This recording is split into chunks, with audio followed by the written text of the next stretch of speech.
So today we are going to go over what you're going to do with your freezer paper, shrinking it, tracing your design, cutting it out, and getting to the point where you're going to be ready to turn the edges back. Note about shrinking this paper. You don't want to try to shrink really huge pieces of paper. These are not much bigger than the 8.5 by 11 sheet that this pattern's printed on. You really don't want to go any bigger than that because it just doesn't shrink right. Trust me on this. You're going to shrink your freezer paper, and the reason you have to do that is because the freezer paper, when you iron it, it's going to shrink up anyway. So we're going to pre-shrink it so that after when we trace on it, our pieces will stay the correct size. Okay, this is the design we're going to do with this particular video. Okay, so when you're going to shrink freezer paper, you're going to take an iron that doesn't have holes in it, and you're going to start in the center. This is the most tedious part of this whole process, is ironing your freezer paper. It can take a long, long time. So a lot of times I just do it when I'm watching TV or listening to a podcast or whatever, because first thing I want to do is I'm going to put this iron down, straight down, and I'm going to leave it there. I'm going to count to 10, 5, 6, 7, and you can see the paper is shrinking. You can just see it. And then without picking it up, I'm going to move it over. And I'm going to go on like that until I've done the whole top row, right side. Then I'm going to do the other side. Just going to move on. And this is going to help keep the thing from getting wrinkles.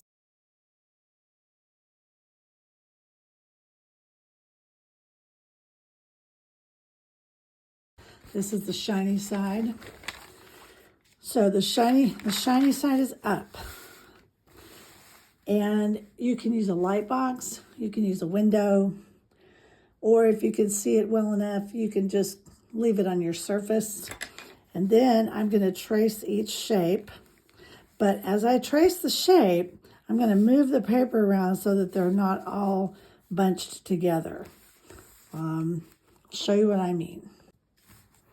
Okay, so I'm going to go ahead and start with the middle. So I'm just going to trace this middle shape around.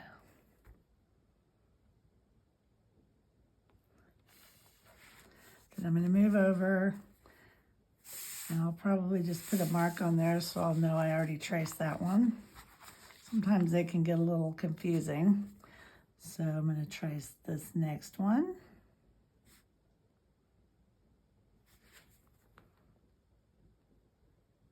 It doesn't really matter if it's exact.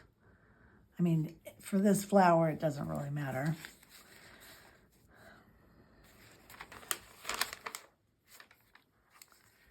Okay, so you just go on like that, tracing the shapes.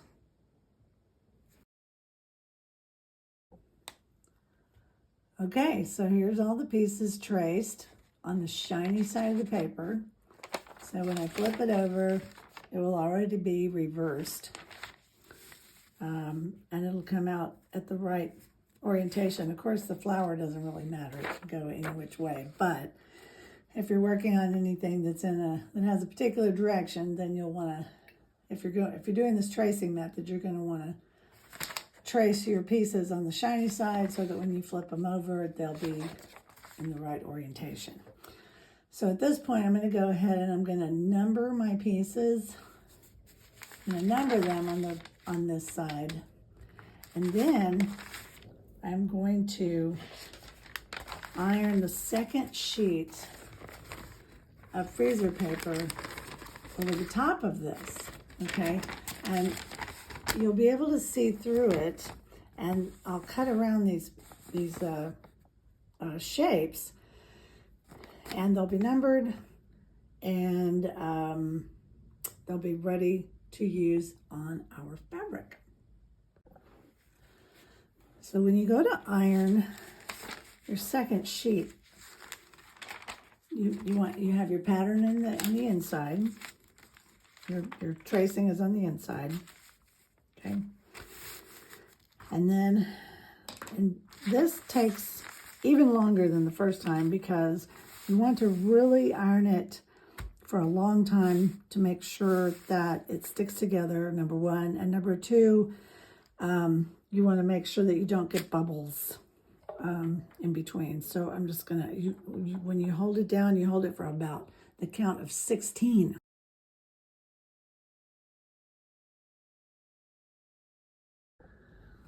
Okay, so my pieces are numbered, and now I'm going to cut them out. I'm going to cut them out on the lines. So I am hot and heavy into cutting out my pieces, and I wanted to show you that some of these pieces have really strange shapes. So this is going to be the outside of the flower, and this is going to tuck underneath. So actually you don't have to cut these lines because your fabric is going to go up underneath, or your next petal is going to go on top of this. And you won't be turning that under. So you'll only be turning under the outside of the petal, the part that shows.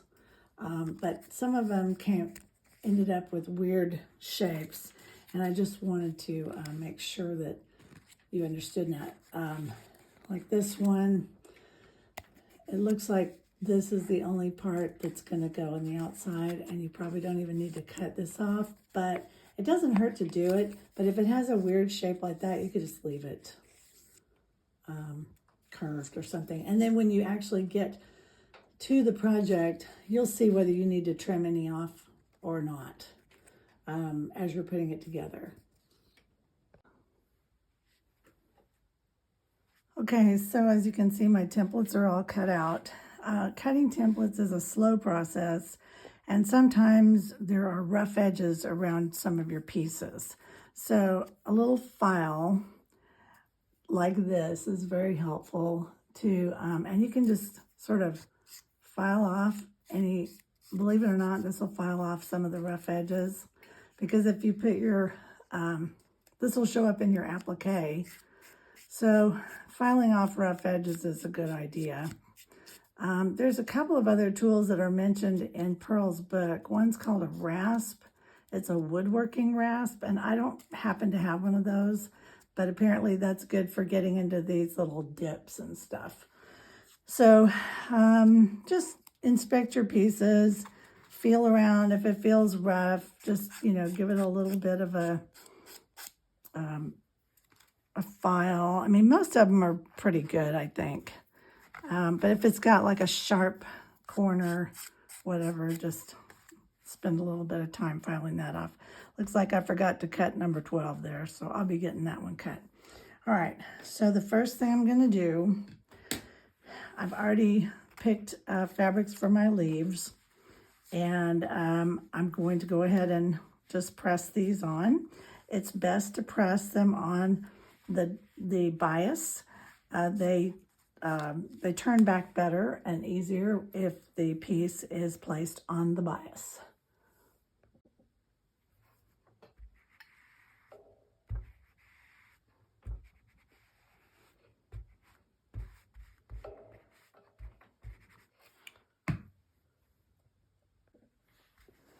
These curved scissors are very nice to cut out your pieces with. So I'm just going to rough cut right now, and then I'll get closer, but I'm going to get about a 1/4 inch, or like a scant 1/4 inch away from the outside of my piece when I cut around it. That one looks like it wants to come off, so I'm going to go ahead and press it a little bit down again. And I'll continue cutting pieces like this. And when I've got my pieces cut, I will come back. I like to use tweezers sometimes to pick up my pieces, makes it a little bit easier. And also the fabric that I'm using is Applique. What's really nice is that it doesn't matter which side you put your your template on. And additionally, Applique fabrics tend to turn back better and they stay nice and flat. I don't always work with batiks, but they are some of my favorite fabrics to work with for applique. Okay, when you're about ready to prep your applique, this foam core board is extremely helpful. So what you're going to do is, this is a 12 by 12 inch square of foam core. You can get this at Michael's or Home Depot or wherever. Just you may have to buy a bigger piece and cut it down. It's covered with a very light batting, and then it's glued down on the back, and this is like poster board cut out to hold down the batting, okay? And you can put pins in this. And so you're going to take a working copy of your pattern, and you're going to have it here on your foam core board, and you'll pin this to the board. I like to use, applique pins.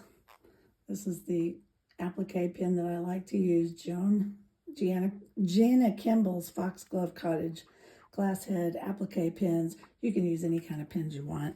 This is just what I have. And I just put it on there. The next thing you're going to do is you're going to cover this with a piece of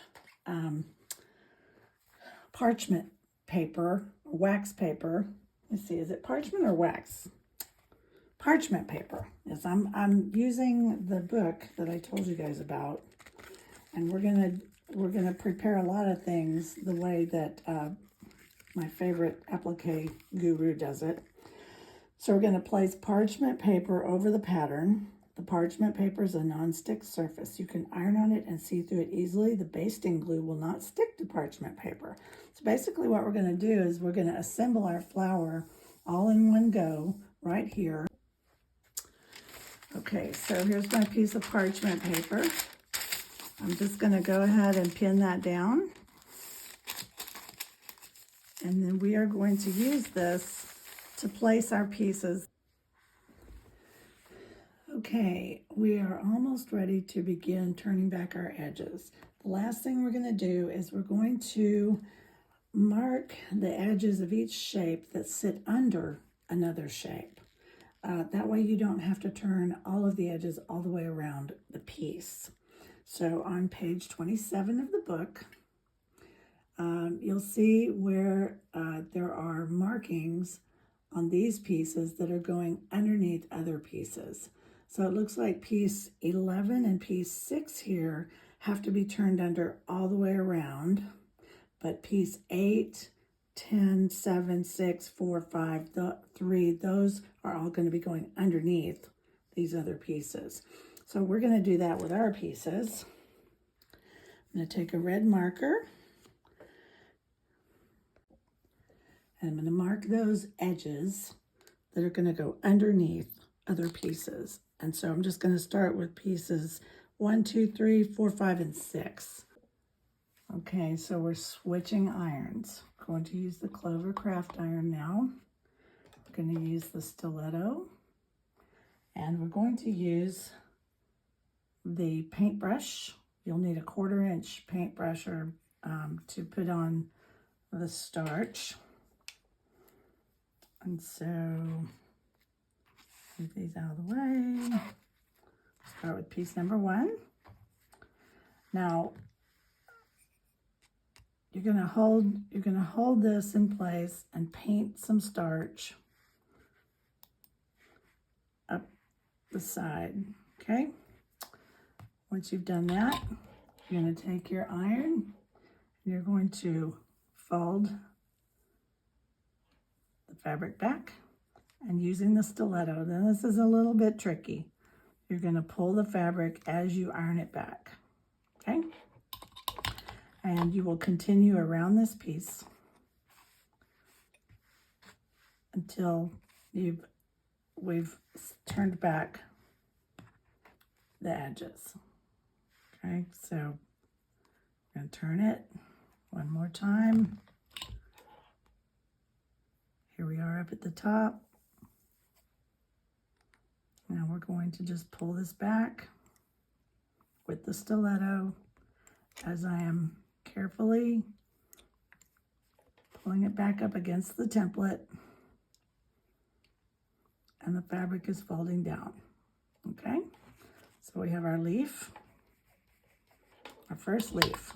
At this point, you're going to give it a little bit of an iron, because the longer the freezer paper stays on, the more it sticks. And heating it up will loosen it up. So you just loosen it up a little, flip it over, put your iron away. Now it's gonna be kind of hot. You could pick it up with your tweezers if you want. Pull the template out. Give it another little press. And you're on to the next piece, okay? So we will do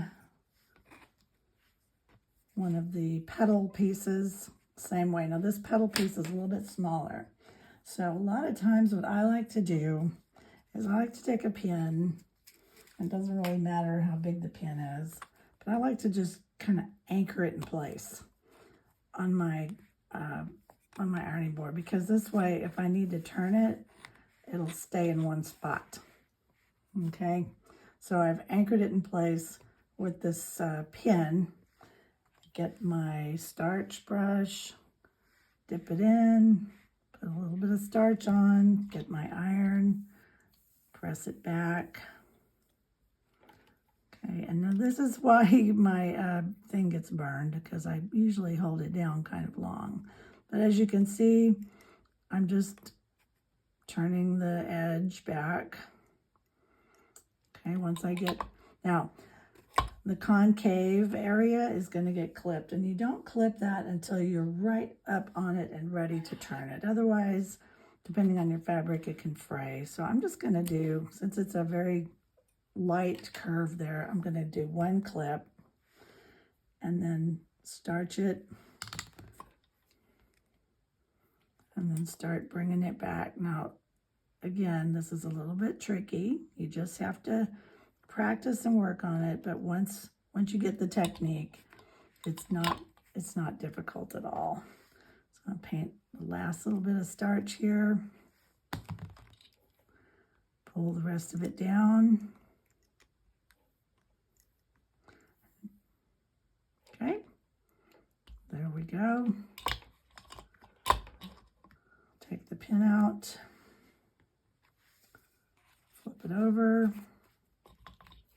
Give it a little heat up. Pull the template out. Give it one more smash. And that's it. So I'm going to finish up with these pieces. I'm going to turn the edges under, and I'll be right back. So I am going to talk to you about going around a fairly large corner. I don't know what you'd call that, steep corner, whatever. Anyway, so you see this is a pretty sharp corner. So I'm going to start this one over so I can show you. All right, so we put a little bit of starch. You don't have to use a lot of starch, especially on batiks, because it really soaks it up. Okay, so you're just going to turn it over, and then as you go around that corner, you just pull tiny little pieces of the fabric around so that you make it around the corner and you have a smooth. It's basically you're just easing it around that curve. So I've clipped my inside, Okay, and now I'm going to do the same thing around that curve. So you can see how it's got a little bit of, let's see if I can zoom in on it. So, yeah. Just ease it around the corner and you're good to go. Okay, now it's time to add our pieces to the pattern. So we're going to get our pattern that has the parchment on it. Okay, so number one, sometimes it's like putting a puzzle piece together. If you don't put it on immediately after you make it, sometimes you forget which is which. But you can see by the shape, that's number one. Okay, so we're going to just pin that on there at first. So handy dandy little applique pins. And just pin it in place. Okay, so number two, we're going to do the same thing. Pin this in place. Now, notice that number two overlaps with number one, and we're going to add a little bit of glue base right there. And that will be our first little glued area. So I have the glue base here, Roxanne's. And let's see if this is open. Just stick a pin in it here, make sure, yep, it's open. Okay, so we're just gonna put a dot, a little dot, right about here. And then we'll lay this over the top. Okay, so those two pieces, numbers 1 and 2, are ready to go. So let's find piece number 3. 3 is the other leaf, so because it goes underneath. So we can just pin that in place for the moment. And that'll just stay pinned in place until we get around to number 10, in which case we will glue it to number 10. So the next one that goes under these is number 4. Okay, so number 4 looks like this. All right, so what I'm going to do is I'm going to lift up numbers 1 and 2, and then I'm just going to place number 4 here, and I'm going to put a pin in there just for a minute. Okay, just outside the area that I'm going to glue. Okay, so these leaves go underneath. Now it looks like I've left a little bit too much green on there. So sometimes you just don't know exactly. So I'm going to cut some of this off. But ordinarily you might not, or you just lift it up. Okay, because you know it's in the right spot. Lift it up, put it down. But there's just too much green showing through there. So I think I'm going to go ahead and trim some of that off. Okay, so we're going to add piece number 4 right here. Looks like it goes here. Yep. So we're going to put pins right here.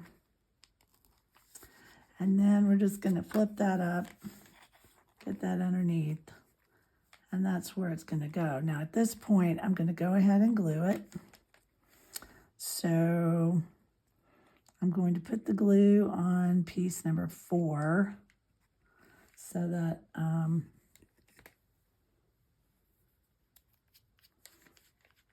so there we go, glue.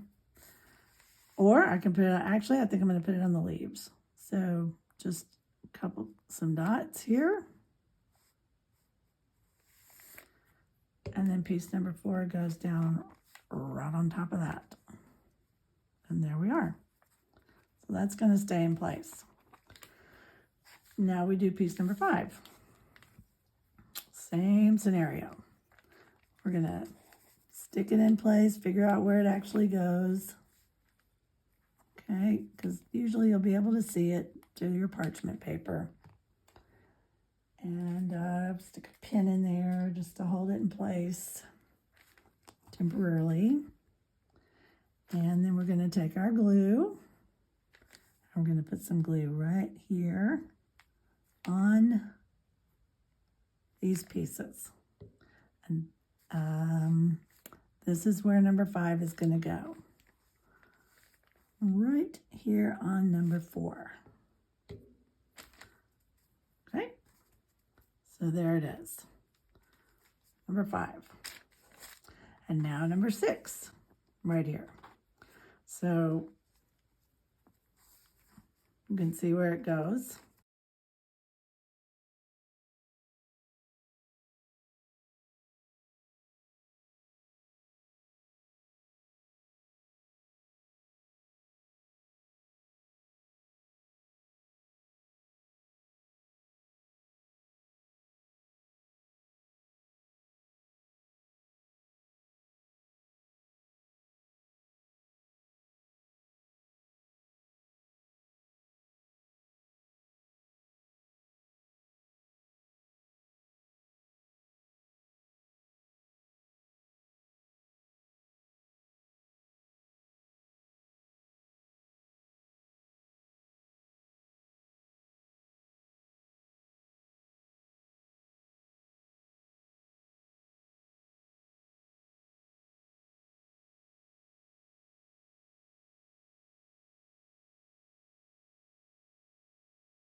Okay, so we're at the very end. We've got the middle piece.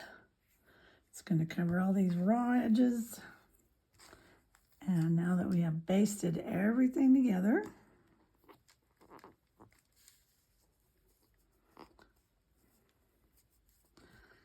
so if you have to swish it around or see an edge that needs to be covered up, just do it underneath. So there we go. Flour is basted together with the glue baste, and it will stay here indefinitely. So I can take the pins off and remove the paper, the parchment paper. And there we are. It is all basted together. And there's my flour.